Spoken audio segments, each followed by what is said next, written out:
All right, so we're back with Joshua. We don't see Joshua very much after that time in Exodus 33, I think it was, where he was talking with God and with Moses. Moses would get out, and really Joshua and the Lord would get to know each other even more as they got closer. But we do find him again in Numbers 11:28, and it once again highlights a real interesting part of this character, Joshua. And we're leading up to the book of Joshua, so I think it's interesting in the places that we see him before we actually get to where he takes over his leadership. What was his journey before God called him? Why did God give it to him after Moses? These are great questions, not for today, but they are great questions. Let's take a look at Numbers 11:28, and I'm going to read, let's do 11:27. We'll go to 11:30, just so I can give some context to what we're talking about here.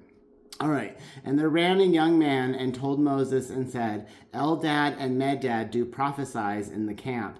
And Joshua, the son of Nun, the servant of Moses, one of his young men, answered and said, My lord Moses, forbid them. And Moses said unto him, Enviest thou for my sake? Would God that all the Lord's people were prophets, and that the Lord would put his spirit upon them. And Moses gave him into the camp, and he and the elders of Israel.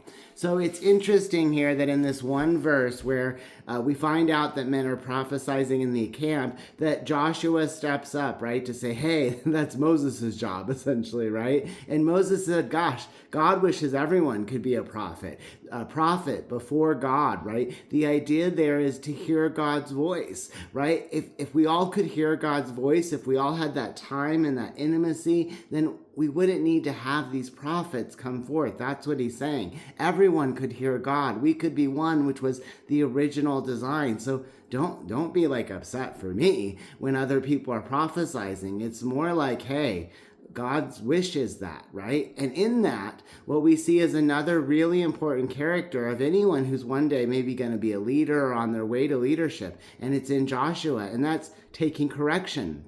Right? It's important to take feedback. It's important to understand that you're not always right, that your goal is the bigger picture. And when you understand that, you understand that leadership is about leading others and working through them so that we can all achieve success. It's not enough for one of us to cross the finish line. You have to go back and get the others. And that's what God is showing us here in Joshua, here in 11:28 in Numbers. He's showing us that Joshua is a man of faith. He's a man of organization, accountable, all those things we've seen before. And in addition to that, he is a man who can take correction, who understands when to lead and when to submit, when to lead and when to follow. All right, happy Sunday. Thanks for joining me as we get to know Joshua, a man of God, Moses' wingman. Happy Sunday. Chatting at Cheesman. Happy Sunday.